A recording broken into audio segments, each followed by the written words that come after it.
the Hellmouth. Hope everybody's doing 5x5. This is Major Slayage, Ket and Arik rewatch Buffy the Vampire Slayer. I'm Arik. To my right, your left, my beguiling, enchanting, gorgeous, seductive, hilarious, brilliant, and talented wife and co-host. You know her as half of the powerhouse duo that is Kim and Ket Stay Alive. Maybe her parents know her as Lauren. Please give it up for Ketryn Porter. Thank you. I've never been called beguiling before. I've often thought it. It's about time it was said. No, thank you. I appreciate that. All right, we're doing Buffy season 1, episode 7, Angel. Right off the top, usually our tone is pretty irreverent on this program. In fact, I think your mom once asked, why do you guys do a show about a program you don't like? Don't be mistaken. We love Buffy, but yeah, there's some things to drag. That's all. Yeah, so we like nothing is perfect. We like taking the piss. Perfect show. Oh, apologies, everyone. It's now 5:00. Well, now you've just revealed the secret. This isn't live. Yeah, we do record this in advance. We are joined by Ethel and Tansy again, who are in the same bed right now, which is goofy. There are two beds, two open beds. Yeah, as you'll see, we'll drop the footage in, but they've decided to snuggle, which is really cute. So my point is, we are often irreverent on this show. I feel very reverent about this episode. Yeah. This, to me, Arik wouldn't shut up about it. I was like, okay, you like the dialogue. I get it. We just did our watch along, which you can watch on Patreon. But yeah, this to me was the first episode that actually felt like Buffy. It felt like what I remember the show being. Yeah. As I said in the watch along, if this is one that if I had clicked past this and just found it on a rerun, I would have sat myself on the couch and continued to watch the rest of the thing. Is that a cricket? We have some kind of squeakity squeak in here. Hopefully it's not driving you guys crazy. Oh my gosh, you WD-40'd the chair. The chair is quiet as hell. And now a cricket came in, was like, I'm missing. Yeah, we need some squeaks. Squeak. So hopefully it's not driving you guys crazy, or it will end soon either way. But your thoughts before we get into our usual shenanigans, just off the top, what reaction? I thought it was a great episode. Yeah, I agree. It felt like the lore of the show was being put into place as opposed to the monster of the week. I was never my first choice of shows has never been a monster of the week show. I am much more into developed character arcs and how things progress from one episode to the other. So when they did a previously on, that's also probably why they did a previously on, because it's we're not doing a monster of the week this week. You need to know who these characters are. That's usually what I prefer. I love long story arcs of TV. Yeah, no, and I think that in the age of, what do they call it? Prestige television, probably starting with something like Sopranos or The Wire through the modern era, that's much more what we're used to as an audience now is the season long arc. But yeah, so before we get into the episode, though, we've got a few things to go over. First of all, I just want to thank Kim Burns for joining us last week for The Pack. That was hilarious and so fun. And if you haven't watched that yet, go back and watch that one right now, because it was amazing having her here. I want her here as often as we can have her. Well, we referenced, we had a lot of conversations in that episode about Rupert versus Ripper, and Kim wasn't seeing it. Kim wasn't seeing the Ripper, which is fine. So I decided that I want her to come back for a very specific episode that I remember. For those of you that have seen the show, you know what I'm talking about when I say Band Candy. But what I realized was we had her on for episode 6 of season 1. Yes. Band Candy is episode 6 of season 3. So I think at least we have her for all of the episode 6s. Okay. But perhaps even more. For more, but definitely she's here for every episode. Hold that 6. Thought. I've got a visitor. Aw, here she is. Ethel is walking around our feet in her stylish little sweater. Say hi to the people. Hi. She's always in here with us, but usually she's in her bed. Now she's wandering about. Along with a thank you to Kim Burns, I would like to send out a congratulations. So since the illusion has been broken, we're not recording this live. The day that we are recording is Saturday, April 26th, which is the day that our beloved Wrexham Red Dragons moved up for a third year in a row. And I would like to say congratulations to Wales, the town of Wrexham, and Rob and Ryan, and us. And all of our friends in Wrexham. We quick tangent. We saw the documentary Welcome to Wrexham, like a lot of Americans, and we had planned a trip through the Cotswolds in 2023. We were like, we're already going to be over there. Let's add a day in Wrexham to that trip. And we couldn't have planned it, but we were there. We were present. Maybe I'll even drop a little video in here for the match where they got promoted out of the National League, which is basically the minor leagues, into league football for the first time in 15 years. Yeah. We watched it at the Turf, which is the historic pub that's right next to the stadium. Made a bunch of friends there, stayed in touch with people, ultimately led to us buying a house in Wrexham that we try to visit a few times a year. So we were there for that first of 3 promotions, watched the second one on television, and today they just did it for the third time, which is the first time in English Football League history that a team has won back-to-back promotions. We're over the moon. So to all our friends in Wrexham, we love you. We miss you. Congrats. We'll see you soon. Yes. So yeah, that's amazing. So next we have our space set aside to air Marital Grievances. I am completely fulfilled and happy in our marriage and have nothing to say here. He was literally just pissed at me today. So he's absolutely lying. My marital grievance was going to be, he thought I was being a dick today. I thought he was being a dick today, which just cancels it out and we're moving on. That's the long version of what I was saying. Yeah. So, do you have a spell for us? Yes, I do. This is your first episode with us. Ketryn, in addition to being an amazing hostess and great wife, is also a witch. And so she blesses us with a spell every episode. And I try to theme it with an intention based on the episode. And this particular episode, we'll get into it, but Angel was dealing with his past. So what I have here, hold this. Would you want to say what it is? Yeah, I'm going to read it. Okay. Letting go of past bullshit, only holding on to the lessons. I love that.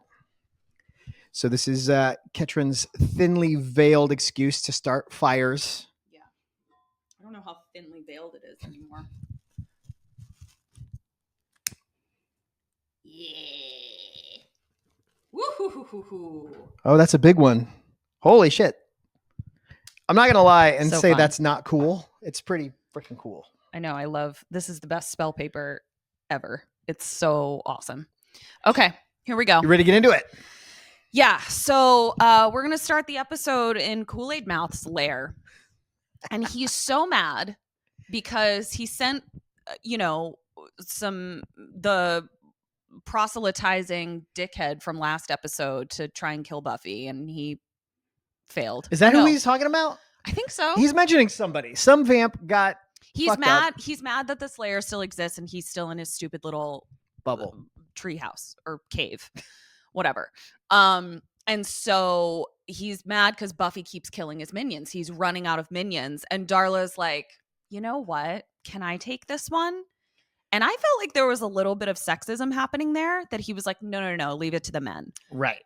But I will say, and you pointed this out, Darla got her groove back. Yeah. The last time we saw her, when she's out in the world hunting victims, she's a boss bitch, walks with her shoulders back, her head up, hips forward. Mm-hmm. But around the Kool-Aid mouth, she was kind of sniveling, kind of like, but she's really stepping into her power. Yeah, she's calling him out. She's telling him, all right, your way's not working. Let me take a swing. She's like, it seems that we both forgot I was a queen. And he says, no, I've got someone else I'm going to send instead. And it's these 3 fucking LARPers marching down the street in some shoddy armor. Half armor. Like they think that Buffy can't absolutely just dust them. Weirdly, armor on the shoulders. Mm-hmm. She kicks one of them, and we hear it clank. She kicks him Yeah. in the dick, and she kicked him in the penis. And it clanks, so he's clearly wearing some kind of codpiece. There doesn't seem to be any armor over the heart. Which is just like, honestly, it Poor feels, planning. or it's cocky. Like they're just like, we don't need armor over the thing that'll kill us. Like they're stupid, cocky. I'm going with stupid. Okay, fair. Why can't it be both? I suppose it can. And they're kind of marching like towards the bronze. And in the bronze, we're having a fumigation party because there's so many cockroaches, which is just, I feel like that's a straight up health violation. Oh, yes. No? Yes. Okay. But they made a game out of it where if you kill a cockroach and give it to the bartender, you get a free drink. But what I'm saying is, like, I think the act of the fumigation party they're having is a health violation in and of itself. Like, I don't think you can, like...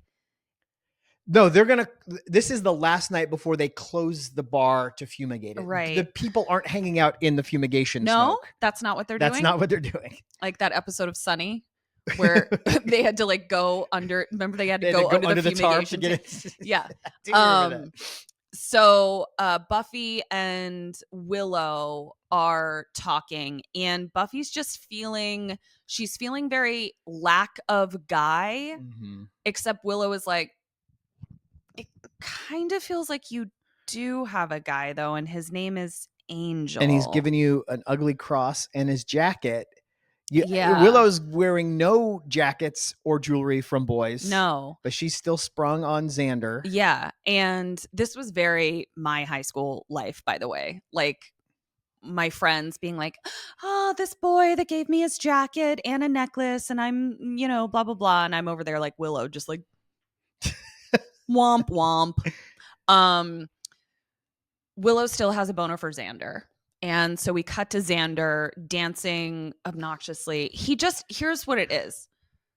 I don't find him charming when he's trying so hard. Like you were like, oh, you think he's being funny, he's being charming. I thought it was cute when he's because here's what I liked. He dances up to a girl. Mm-hmm. He's like, hey, says whatever her name is. Then the boyfriend turns around and he like immediately backs off. He's like, oh, sorry. All right. I'm out. Like he reads the signals. He takes the no. Okay. And then he's kind of, I'm going to feel myself a little bit. I'm going to dance around. And then he bumps into Cordelia. Did this feel familiar to you? Is that why you relate? No, I got laid like crazy in high school. I was not Xander. Bumps into Cordy, and please be it known, Cordy looks fantastic as always. She's in like a little sundress. I can promise you that nobody in there is saying she looks like a hooker. No, that's Xander's attempt to slut shame once again. His only weapon is to punch down. Well, I don't think attacking Cordelia is punching down. She is very much higher than him in the hierarchy. So. I just don't know why he can't make fun of her for being an asshole. Like, why does he have to make fun of her for like it just feels that's like the only weapon he has. It's a cheap shot. It's low hanging fruit. It's a cheap shot. Yeah. But he feels outmatched, and he's trying to get her where he's trying to get her where he thinks it will hurt her.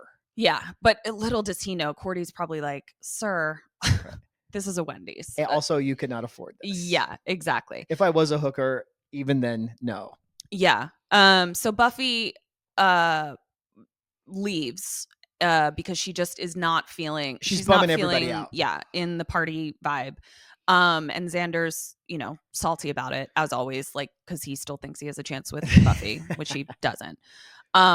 So she's walking home, and Buffy's like, ugh, I feel you watching me. Come out of the shadows, show yourself. Let's fucking do this. And it's the LARPers. And they get the drop on her. She turns to stake. Yeah. Is blocked and then is held back by two of the others. And we realize a 3-on-1 vamp strength versus Slayer strength. Mm-hmm. She's a little overmatched. Yeah, so far. She's learning. She's got somewhere to go. Still has some training to do. But guess who comes to her rescue? It's Mr. Angel. Miyagi. Yeah. This was giving Karate Kid, where the Cobra Kai jump Daniel and they start whooping his ass against the chain link fence. The Mr. Miyagi creeps out of the shadows and saves the day. Angel pulls a Mr. Miyagi. I don't remember Mr. Miyagi being that hot. You just have to watch it again, I think. Oh, you didn't okay. used to think Drowse was hot either. I think your whole thing is It's changing. adjusted. Yeah, That's true.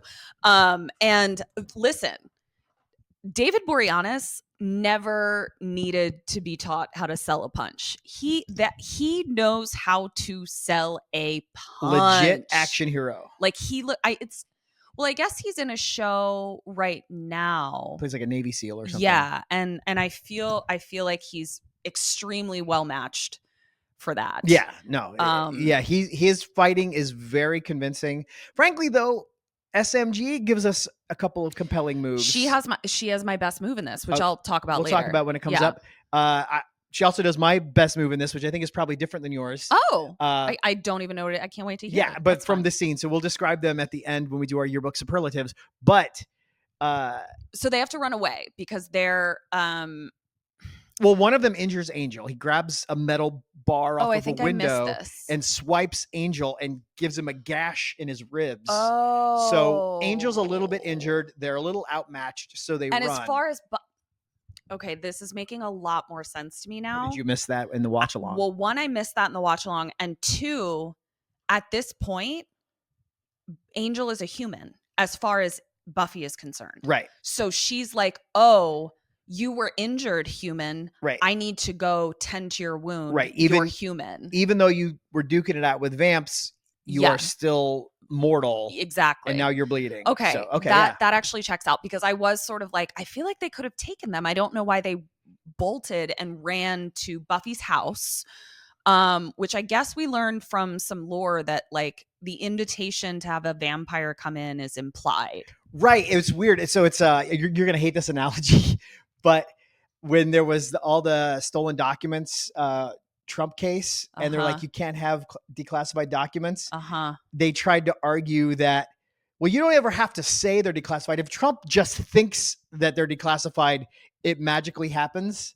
That's sort of what's going on with the invitation here, because Angel points out that the vamps can't come in unless they're invited. Buffy never says the words "you're invited," but because they're running in the same direction, it's implied. It counts somehow. You're right. So. I did hate that analogy, and now I'm in a bad mood.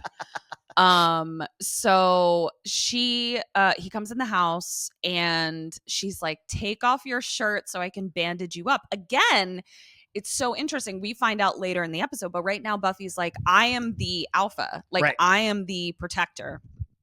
And he's got a big old giant tattoo. I agree with you. I don't know why Hollywood hasn't learned that like a tattoo that's been on you for many years is actually blue-gray, like a ketted blue-gray. Yeah, I mean, I've got a bunch. I mean, anyone who's got tattoos. I mean, like your newest one is very black, but still, it's not like very black. I mean, yeah, there's a. I don't know why they're not when they put tattoos on doing in black Sharpie, yeah, they look fake. It's weird. So he takes his shirt off and it was so weird because like we're watching it on Hulu, right? And like we're not watching it live. We're not watching it in front of a live studio audience or anything like that. But like I just heard like this applause. It was just, he's got no hair south of his eyebrows. And all of a sudden I just found myself like standing like in ovation. It was wild. He looks great. Yeah. And she's right up in his personal space. And I was like, did they have a chemistry test before? I don't know, but I heard an interview recently with Boreanaz talking about his first day on set. Oh my this God. Was like his first acting gig. So he went in a day before he was called just to kind of be on set, just to kind of drink it in. Like, this is amazing. And he goes, and I'm trying so hard to play it cool. I'm trying so hard to act like I'm supposed to be there. Mm-hmm. And I saw Sarah doing a fight scene. And when they were between takes, I introduced myself. So maybe he hadn't even met her yet. I meet Sarah for the first time on the set the day before I'm supposed to shoot the next day. Maybe. It sounds like, but he was just like, okay, cool. Well, I guess I'll see you at work tomorrow. And he's like, inside, I'm like fucking dying. Wow. But I had to pretend like I was supposed to be there. Okay. Well, that honestly makes a lot of sense for his 2-part pilot performance. Yeah. It felt nervous. It felt ungrounded. Right. It felt unprofessional.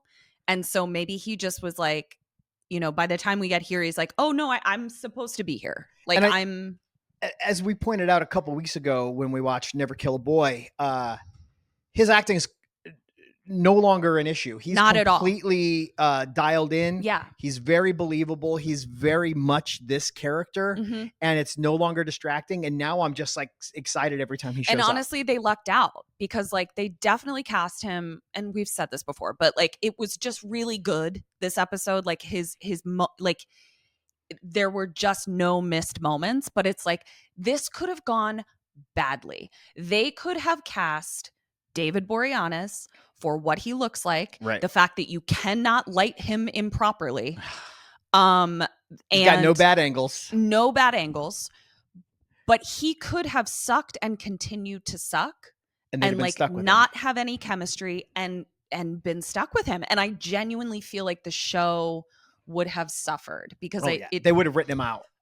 Yeah, exactly. But yeah, as it stands, mad chemistry. Like I made the comment a few times during watching. This is a very whackable episode.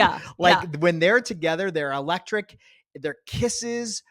We haven't gotten to the kiss yet. I'll say about that. Yeah. But even this, when she's tending his wound, shirt off. Yeah. They're drawn to each other. They're close talking. Yeah. And it's just fucking great. Yeah. You could have the two best actors out there. You could have fucking Meryl Streep and David Tennant. They may not have chemistry, right? And it's a thing because this episode relied on that. The chemistry was the lifeblood of this episode. Agreed. So that before anything can go down in the kitchen, Joyce comes home. The light of my life, Joyce Summers.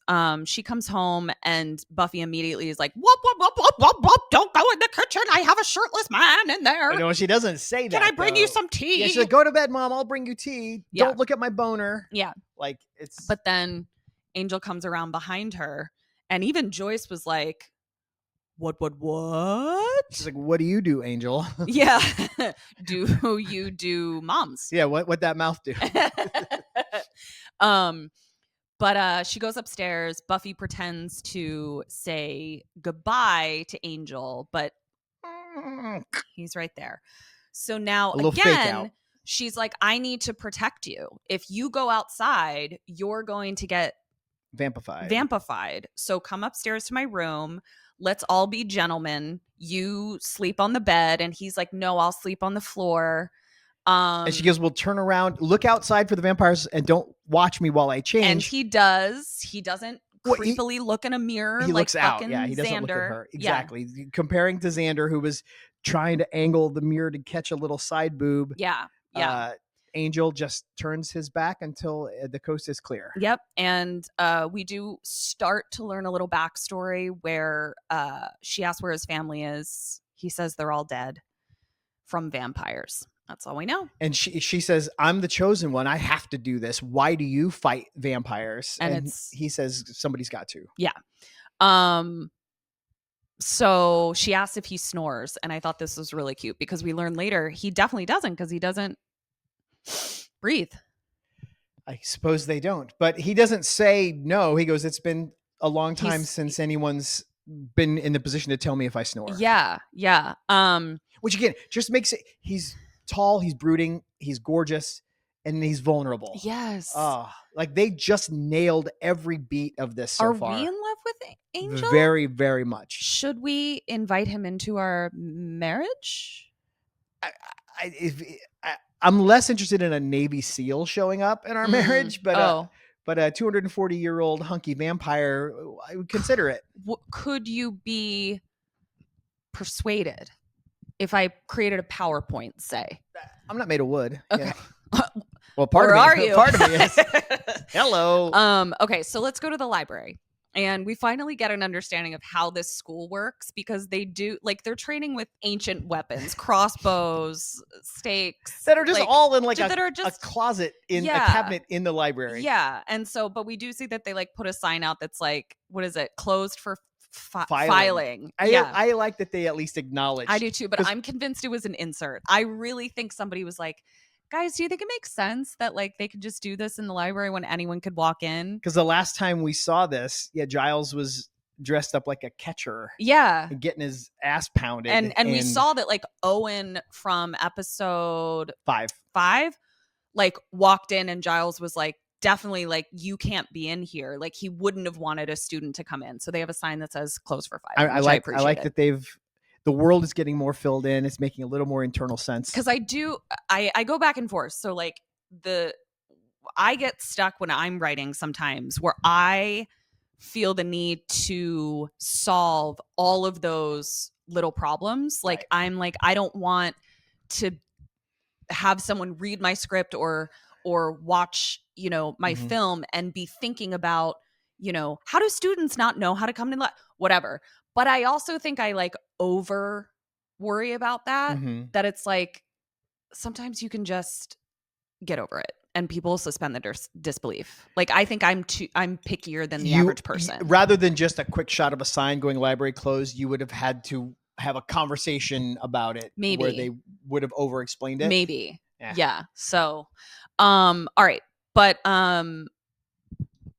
so I think are they training? They are. Now? He gets out she looks at the weapon. So these have a no, cabinet. Because it's not quite yet. So right now what's happening is Angel was, they're talking about how Angel slept over last night, and Willow was like, oh my God, like what, how did it go? What did he do?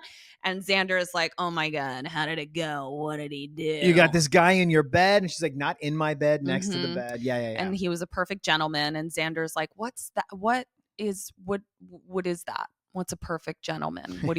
How do they act? What do they do? How did he try to look at your boobs? Right. Yeah. I'm taking notes. Giles says the master wouldn't have sent the three LARPers unless you were like super duper pissing him off. So he's like, you're really getting under his skin, Buff. We need to have our wits about us. And now what is it? What is it? The art of war is like, if your opponent is of choleric temper, aggravate him. Oh, so I Buffy love that. Seems to be aggravating his choleric temper, if that's even the word, but yeah, something like that. It's the 4 humors. I know what you're talking about, but I can't. Yeah. Again, I'm always wrong, so I probably got that wrong as well. Yeah, I'm sure you did too. Back at the lair, the 3 failed. So Darla is in her happy place because finally the master is like, all right. The Kool-Aid Mouth is like, all right, Darla, you can kill the 3. But he teases that he might forgive them because he's got a little short round with him from the creepy crap bag from the bus. The anointed, the little boy, evil Macaulay Culkin is there, and he's like imparting lessons. And so he's like, they did fail, they did screw up, but there is, sometimes there's value in mercy. Like he sets it up like he might be letting them off the hook. Psych. And then lets Darla ace them. And she does it with a smile. Yeah, she's very happy.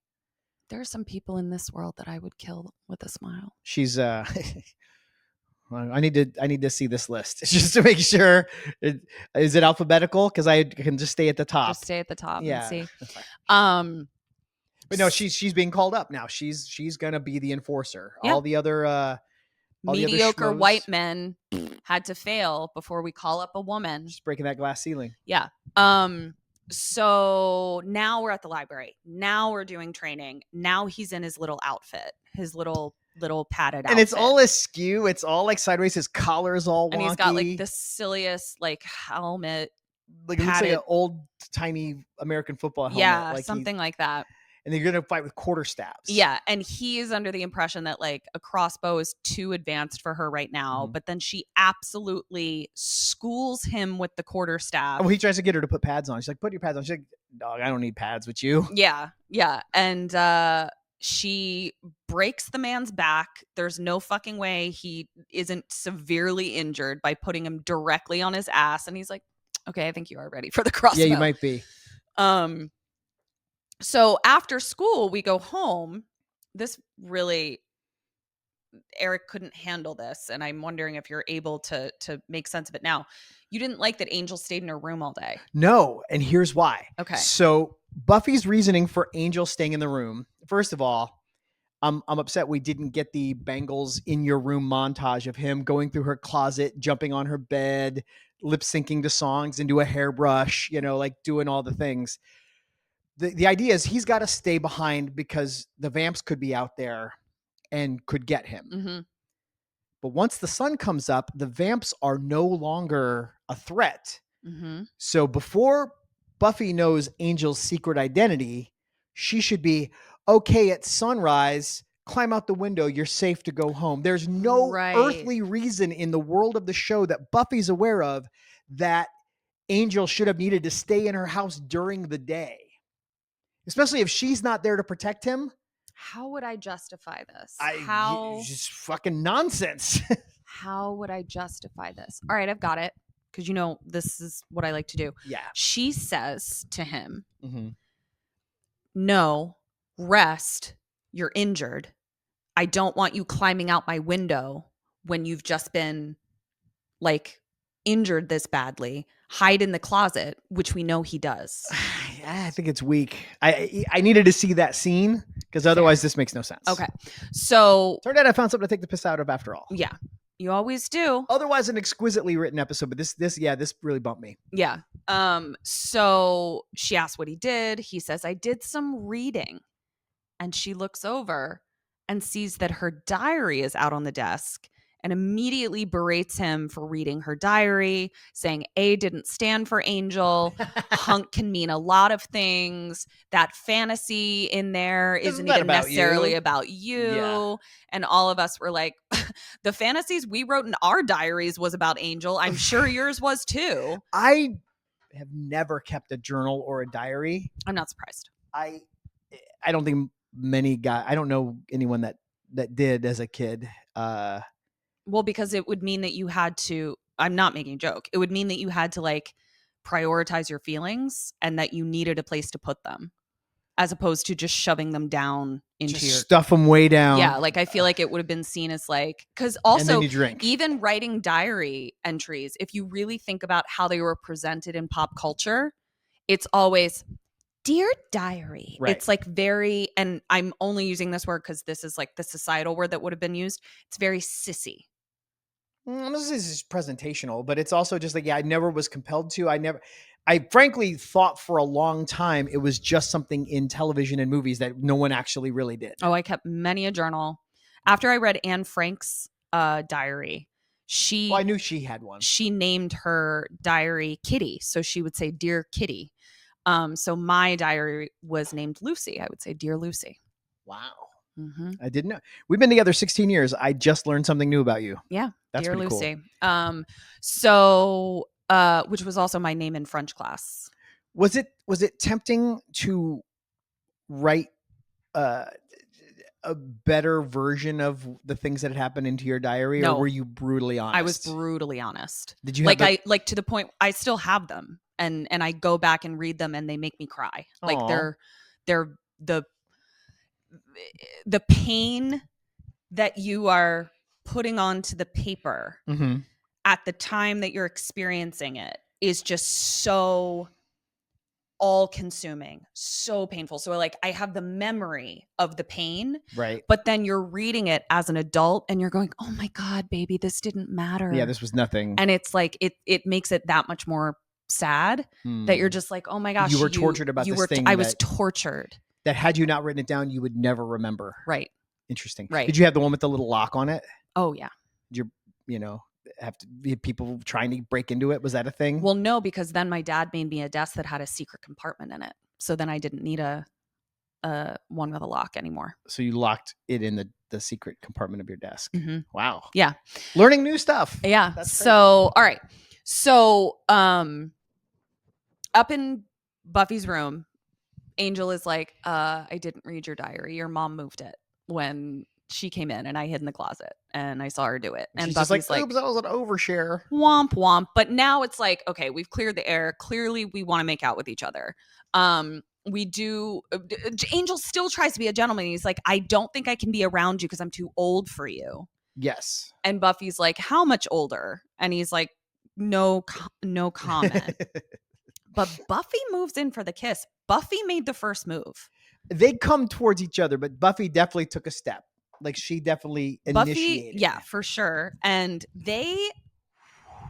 great kissing. And again, kissing for camera is not, you don't get to just go in there and kiss the way you would if nobody is watching. No, their cheekbones, their jaws were all in the right place. Their necks were moving in the right way. They knew exactly how to. It was very impressive. Like, it's hard to sell a kiss, and it was a horny kiss. And like in the best way. Yeah, it was really impressive. Like it was. If anybody was on the fence about Angel in this series, this won them over. Yeah. So at that point, Angel pulls away really fast, turns back to her, and he's fucking bumpy faced. And he's a fucking vampire. And I said he looked like Ron Perlman from the TV Beauty and the Beast. Yeah. And I think that might have been intentional in his character design a little bit. Really? Because that was... You're going to have to show me a side-by-side. Yeah, that was a... it will go right here. That was a very, like, big, gothic, fantasy, dark romance show. So I feel like a little nod to that might have been a way to clue people into what they were in for. So we'll find out. Yeah. So at that, obviously Buffy screams. Angel jumps out the window and Joyce comes in. How many times must Joyce have to just be like, that's my daughter's screaming bloody murder again over something? She said she saw a shadow. Could you imagine if the groundhog on Groundhog Day had that reaction to a shadow? That was such a that was like your clean stand-up set. Like a joke from your clean stand-up set. Imagine if every time the groundhog came up and saw a shadow, we got spooked. What would that be like? It would go a little something like this. So, all right. Back at school, Buffy obviously has some news. She's telling the gang, she's like, Angel's a vampire. Xander couldn't be happier. He's like, great. You have to dust my competition. Yeah, and everyone says it was never a competition. Yeah, my love. You're not in the silver medal in this competition. Yeah, you're no medal. But he's like, you're literally cleaning up the confetti after the ceremony. The show is called Buffy the Vampire Slayer. It's all in the title, right? And he's a vampire. Says that. Yeah, he's like, it's obvious what you have to do, and it's not so obvious. Buffy's making some justifications about, he could have attacked me, but and he didn't, which is curious. Like I do agree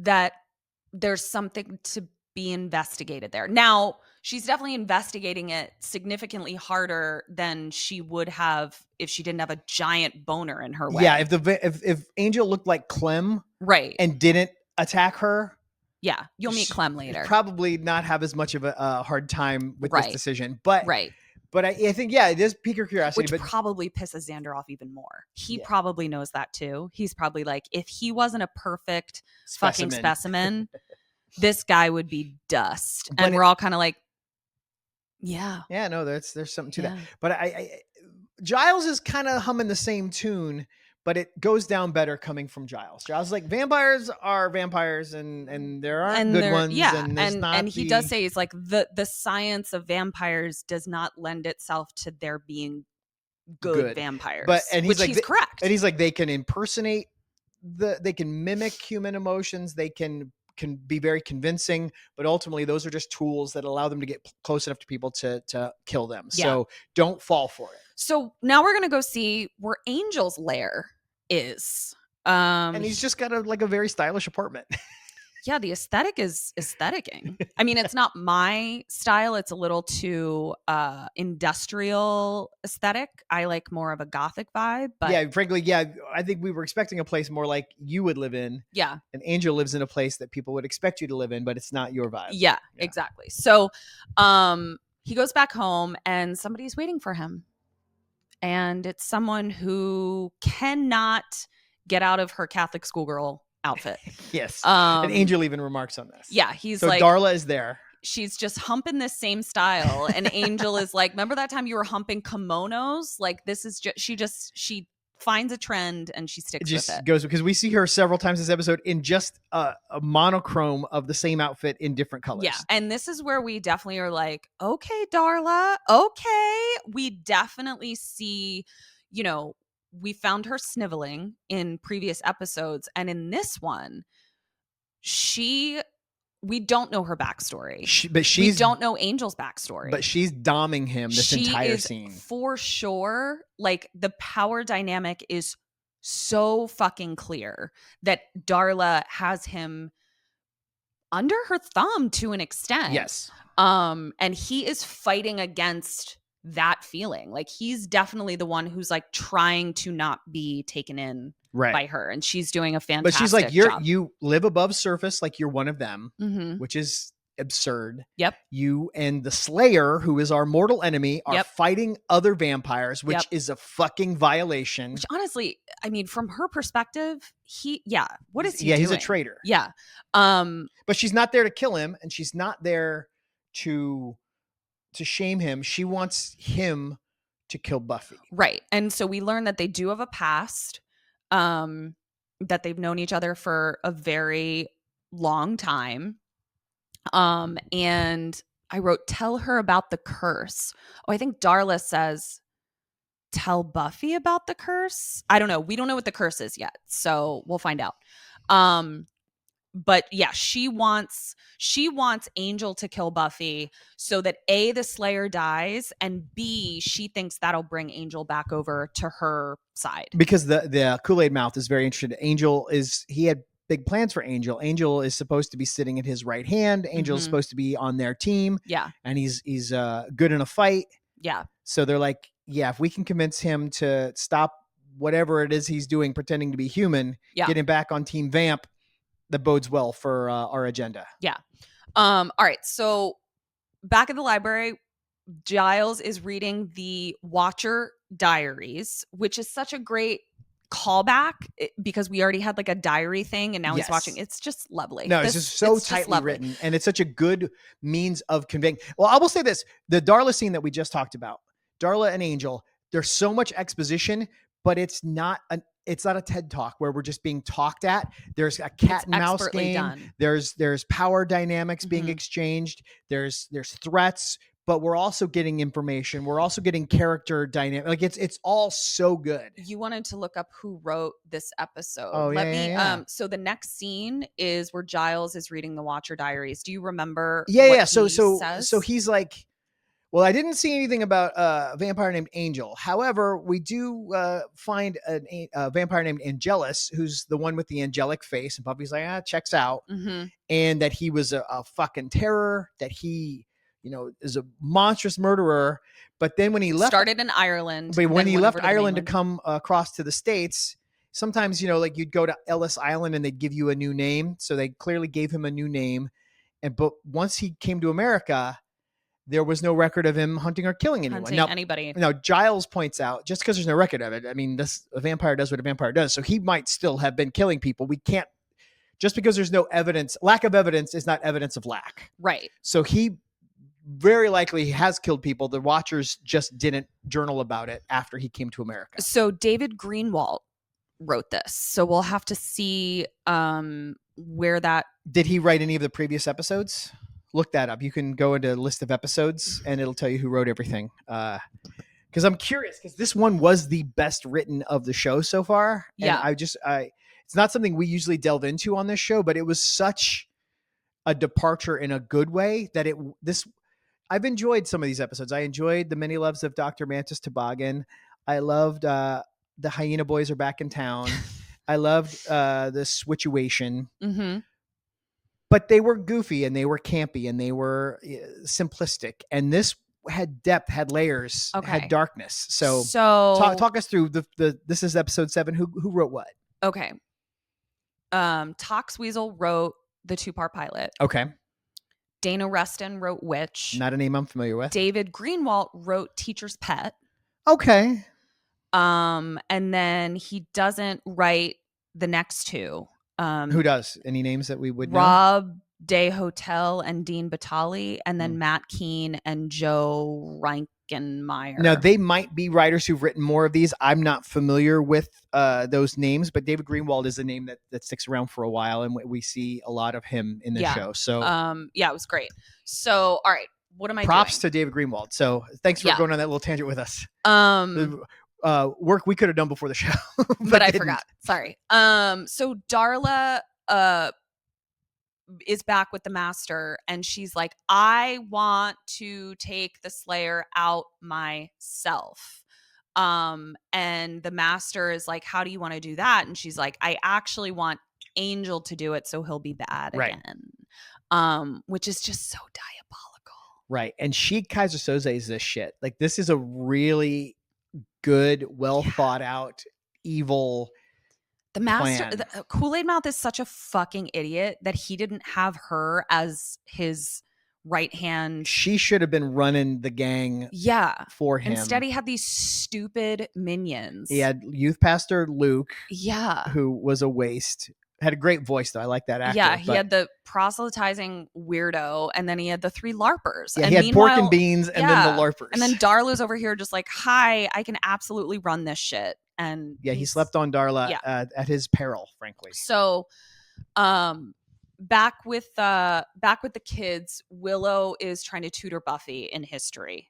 It ain't going well. No. And I was like, man, I would actually love to learn history from a vampire that lived during that time. Like, I feel like we would get, I feel like we would learn history so well if it was. Willow's not a vampire. No, I'm saying maybe Buffy would do better in history if she was learning it from like Darla or Angel, who could just tell her about the Reconstruction, which is the period after the Civil War. I got you. I see what you're saying. So Darla is listening in the library as she's they're back talking. Where Xander was hanging out in the pilot looking at the witch boobs. And I guess a school counts as a public space that anyone can come into. Invited into. Yeah, I guess no one lives there. Yeah, because she was there in the first episode too. Yeah, she broke in with that kid. So yeah, I thought so it must be a public we're space. Learning lore. And Buffy's just like, I can't be in love with a vampire. Like, I need to get over this thing. It kind of doesn't really matter. But Willow is not helping because she's like, well, before he turned into an evil monster, what was the kissing like? Yeah, and she's like, don't make me think about it, but also I can't stop thinking about it. All right. Back home, Joyce is working the graveyard shift at the gallery, I guess. But she's at home. She's not at the gallery. Yeah. She's at home drinking a pot of coffee at 8 o'clock at night. Like a pot of coffee. She's like a kid in a Nightmare on Elm Street movie where they're trying to not fall asleep because Freddy's going to get them. That's the kind of energy Joyce is bringing. But she hears something at the door, and it's Darla. She's like, hey, I'm here to tutor, and I'm in my schoolgirl outfit, so you'll believe me. Yeah. And so what does Joyce do? Joyce invites her in. And here's what I thought to myself. I was like, unless every other fucking Slayer has lived with their watcher or like lived in, someplace not with their family, been taken from their family, it doesn't make sense to me that the Slayer would keep their identity secret from the people that they lived with, only because we now know that, like, if you invite a vampire in, they can come in anytime. If you don't invite them, they can't. Obviously, vampires are going to be coming to the Slayer's house or trying to come to the Slayer's house. Shouldn't the people that the Slayer lives with, like, at least know not to invite strangers in? Like, I just feel like I wonder if there's a middle ground where they could have made a rule about it without having to give away the whole story.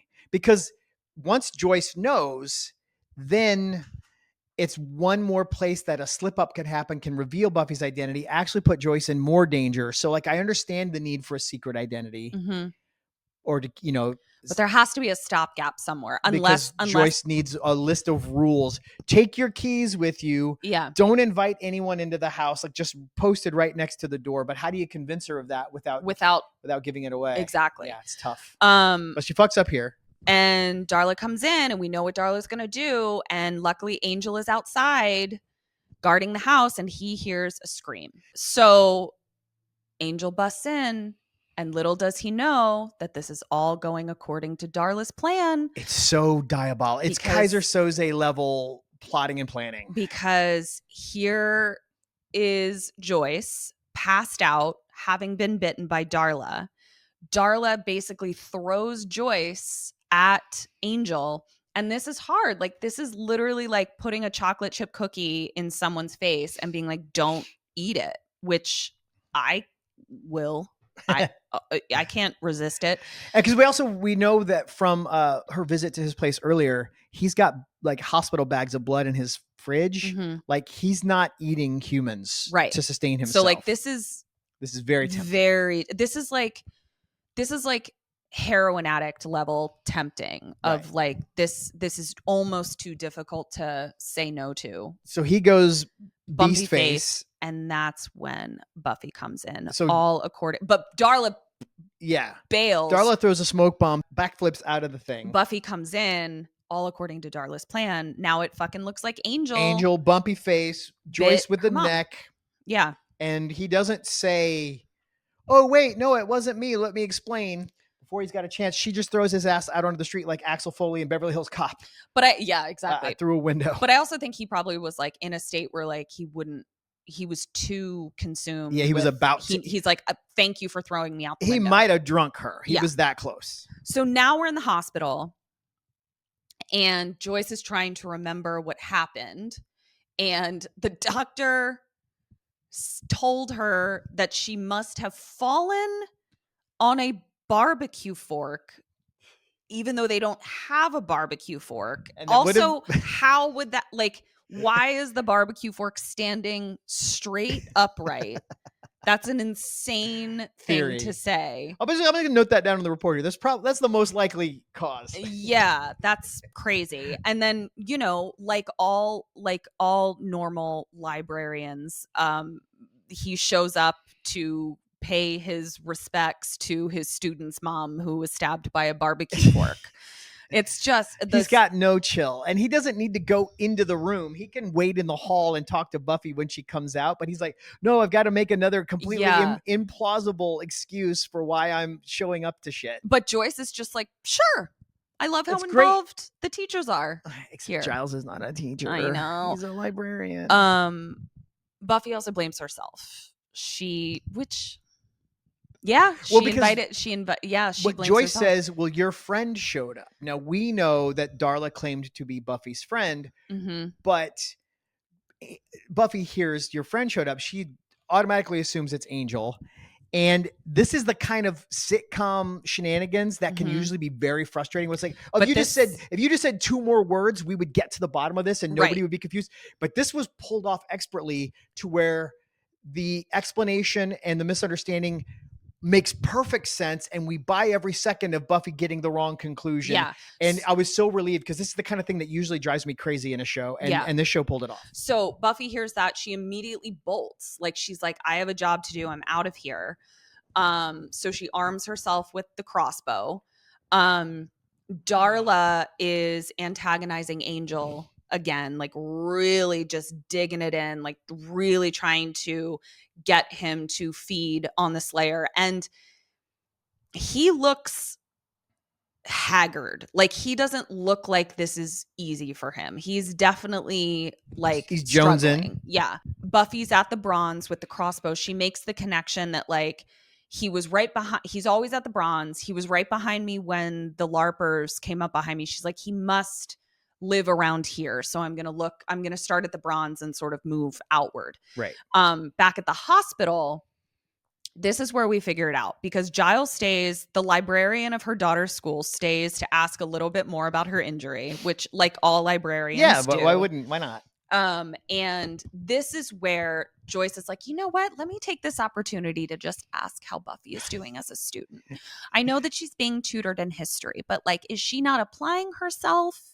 Or is she bad at it? Yeah, Joyce's question basically is Buffy stupid or lazy? Right. Those are the only two options. Were the only two options in the 90s if you were in school as a child. If you weren't doing well, it was because you were stupid or lazy. You didn't have a bad teacher. You didn't just need to be approached a different way. Yeah. You're either a dumbo or you're an underachiever. Exactly.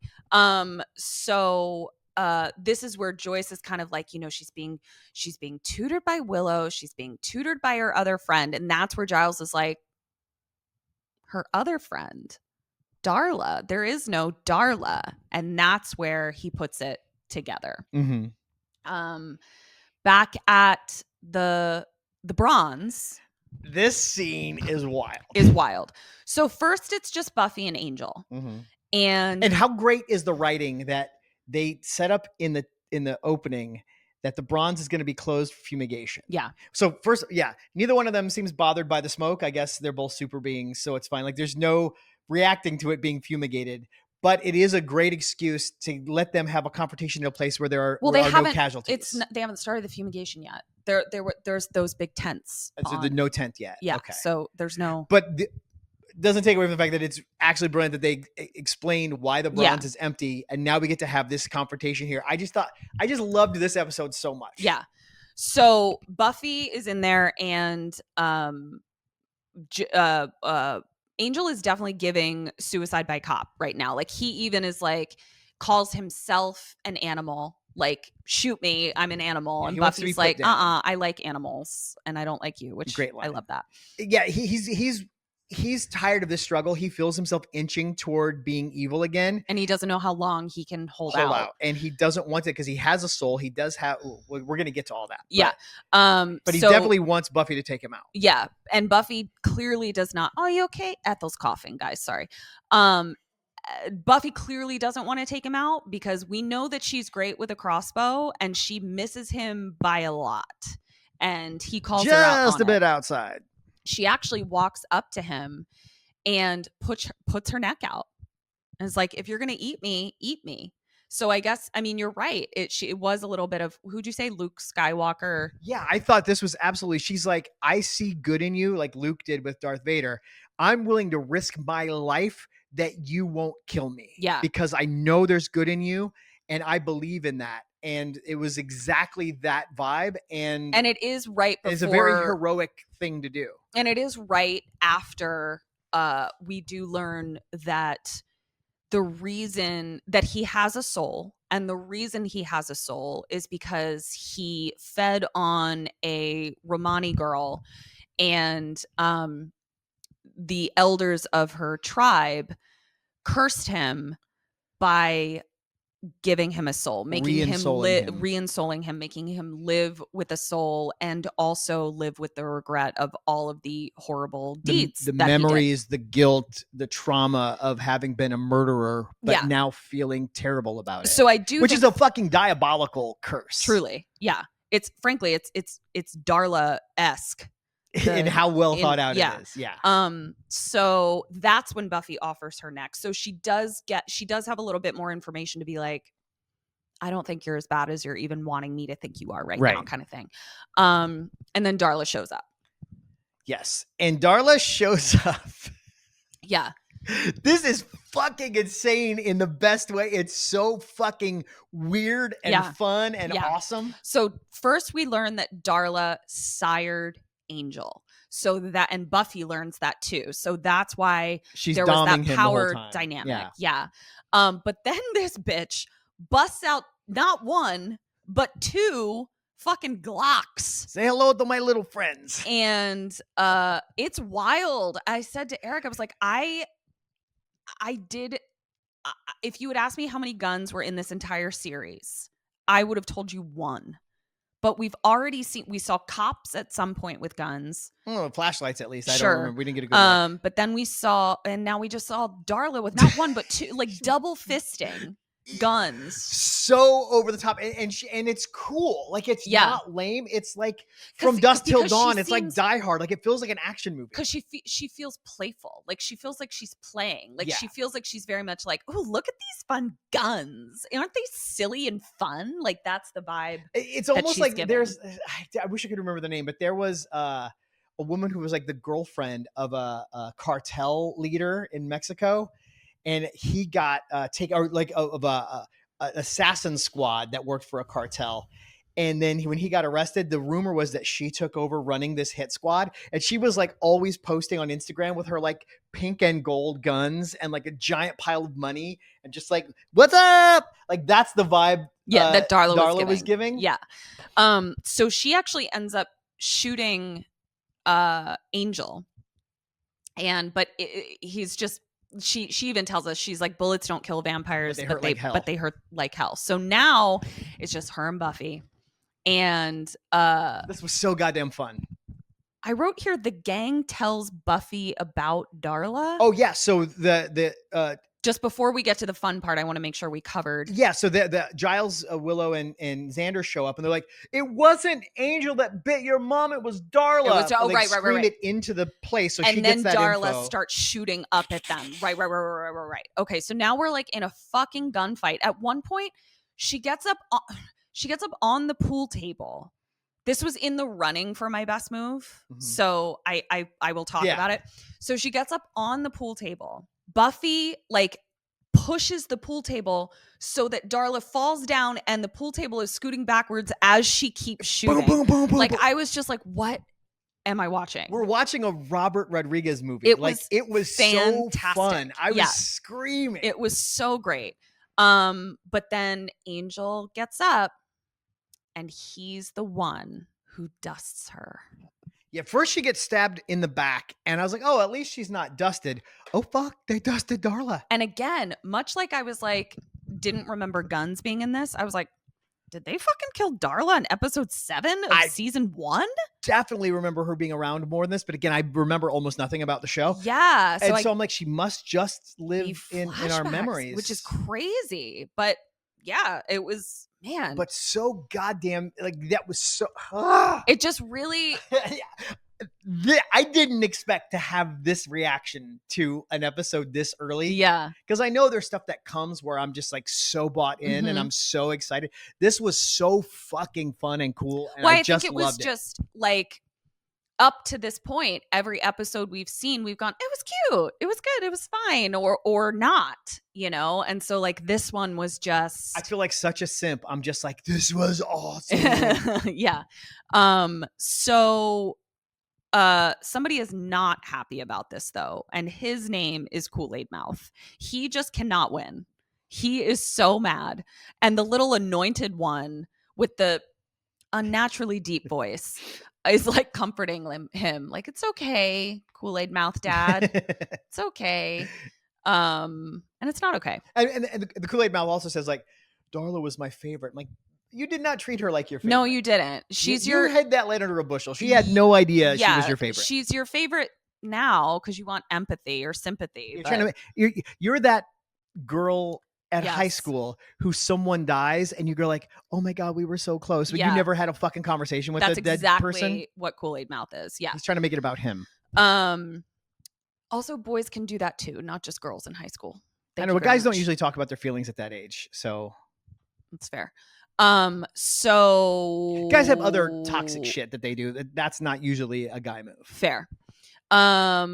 Post fumigation party at the Bronze. And you know, Buffy is now really bummed because she has this deeper connection with Angel and she feels like he's ghosting her, like he's not around. But she can feel that he's still watching her. And Willow says, like, right now, like how he's watching you, like right now. Just turn around and just look that way, but be casual about it. Don't like make it obvious. But she's just like, Angel. Ooh? And so they walk up to each other, and you could cut the tension with a knife. And he's like, I gotta go. Like, we can't do this. Yeah, one of us has to go, but you have to stay here to guard the Hellmouth. So I guess it's going to be me that goes. Yeah, and because he is into her, but he's afraid that his grasp on not killing people is too tenuous. Yeah, but they kiss instead. So let's just go ahead and make it more complicated. Very whackable this episode. Yeah, that's kissing, because it wasn't just it was hot. It was hot. Yeah, hot and kissing. They break away, but we see that his big ass ugly fucking piece of jewelry that he gave her has branded him on his chest. Ugh. Just mwah. Such Beautiful. a good moment. And that's the show. Fucking A. Favorite episode we've seen so far. Yeah, like fantastic. By miles. I've enjoyed these. I've thought some of them were goofy fun. Mm-hmm. This was legitimately awesome. Yeah, it was great. All right, let's Yearbook committee. Yearbook committee. Who do you got for most likely? Most likely to bring potato salad to the barbecue because she doesn't own a barbecue fork, is Joyce. I went more obvious. That was fantastic. Mine was most likely to live on only in flashbacks. Darla. Oh, okay. R.I.P. You will be missed. Yeah. Who you got for best dressed? That woven black shirt that Buff was wearing. Same. Oh, The shit. crocheted top with her half up, half down hairdo in the first scene. I love that. She Yeah. looked incredible. Mhm. Worst dress you got? Well, it's a tie. Okay. Both Buffy. Buffy was best dressed and worst dressed. First, she's wearing a t-shirt under a totally normal outfit, but the t-shirt is definitely like from Kids R Us. Like it is a cartoon snowman. Like it, but it with looks a little like bow on the. yeah, like it looks like a sticker that you would put on a drawing of a kindergartner being like, "Good job." It looked It's like crazy. ironed on. Like what a weird. Yeah. Okay. And then this shirt that she's wearing in the final scene, I said, look like it's like a sparkly purple button down shirt that I said looked like something straight up Brian Boitano would have worn. Like figure skater. A male figure skater Donnie in the and Marie 90s. on ice. Yeah. It was inexplicable. And I think the reason was because they wanted the light to bounce off of it in a super dark scene. Right. But it was garbage. She's dressed like a disco ball. Yeah. What was yours? I had the LARPer with the shoulder armor and the codpiece and a wide open, Chest. unprotected chest. Love that. Yeah. What'd you have for best line? Best line. Oh. When Angel slams Darla up against the wall and she says, "You're hurting me," which is good too. Yeah, their dynamic is. I'm glad, for myself that I remember we get to see a little bit of their shenanigans in the past. Yeah. It was a simple line, but I really liked it. So Joyce invites Darla in, and is like, "You want something to eat?" And Darla's like, "Yeah." She goes, "You move for something big or something little?" And Darla goes, "Something big." And then, what's next? Then we've got worst line. It's Xander again. Slut shaming Cordelia when Oh. he's like, "I don't know what people are talking about. That just doesn't make you look like a hooker." Yeah, I just fucking hate it. that's I weak hate it. sauce. And again, I don't even fully blame Xander in this. Like that was the culture that's how Right. you insulted women. And I just hate it. I'm unprecedented for me in our 7-episode run. This episode was so well written. I didn't have a worse line. Wow. I just loved every second of this. Great. Best move. I liked in the Karate Kid scene when the LARPers have her up Mhm. against the fence and Angel takes one of them out. Mhm. Then she's being held by both arms and flips both her feet up and kicks the two guys in the face. Oh, yeah, that was good. Mwah. Mine was also in that scene. You mentioned. I know but what it's going to be. it Do you want- was. Can I guess? Yeah. It's the double axe handle fist. Yes, I just thought that was. I love when I see people like understand how to use their body and their leverage Right. to their advantage, and I just thought that was like, because we know that like she's being trained, but she still has a long way to go. So I think in these early episodes when we get to see her have instincts, much like she had with like the quarterstaff, where Right. it was like she'd never used a quarterstaff before. But like immediately took Giles out. Like I just like that we get to see that she's got smarts, like she's Yeah. got brains Yeah, and instincts is what I liked about that one too, because mine didn't really see her face. Pretty sure that was the stunt person, but this thing you're talking about was definitely and SMG, she sold it. and she absolutely sold it. Yeah. So that was our yearbook committee meeting for this episode. Yeah. We've got a Patreon. If you want to watch our watch-alongs with us while we watch, if you want to be Giles, Watch. you want to be the watcher and watch us watch, then you can join our Patreon. It's $5 a month. We do a watch along for the entire episode. We react to it in real time as we're watching before we record these. You get that audio version of that or a video version of that. We also have the podcast audio version of this show here. You won't get the visual jokes or look at our, faces, but if it's more convenient for you, if you're jogging or running errands and you want to just listen to us, $5 a month, you can listen to us on any podcast app that you like. We also do some bonus episodes and, I want you to talk about KKSAM news, the list that we just got published on. Yes. So I was just about to bring up. So, our other show is called Kim and Ket Stay Alive Maybe. Oh, you can find our Patreon at patreon.com/Major Slayage. Our other show, Kim and Ket Stay Alive Maybe, co-hosted by her, produced by me, and Kim, who was here last week, is the other host of that show, was just listed on FeedSpot's list of top horror movie podcasts. Top 90 horror movie podcasts. And we were number 2. Behind Last Podcast on the Left. Which is a legendary podcast. Which one of our Sammys actually said, they were like, I don't even categorize Last Podcast on the Left as a horror podcast. I categorize it as true crime. So you guys are technically number 1. Like that. But yeah, so they were number 2 in a list of 90. So that's pretty in the fucking world. Cool. So if I would say in the solar system. Yeah. Prove me wrong. Yeah. So that was very exciting. That just came out. So if you want to check that show out, they are on all the places you listen to podcasts. Kim and Ket Stay Alive. Maybe they're on social media at KKSAM Podcast. If you want to follow this show, we're at Major Slayage Pod on all the social media. We're here on YouTube for free every Monday until we finish this show, like I said, which I think is going to be about 5 years from now. And that is all I've got. Do you have anything else to add before we say sayonara? Nope. All right. Well, thanks so much for hanging out with us. We'll see you next week for episode 8 of season 1. Until then, dust you later.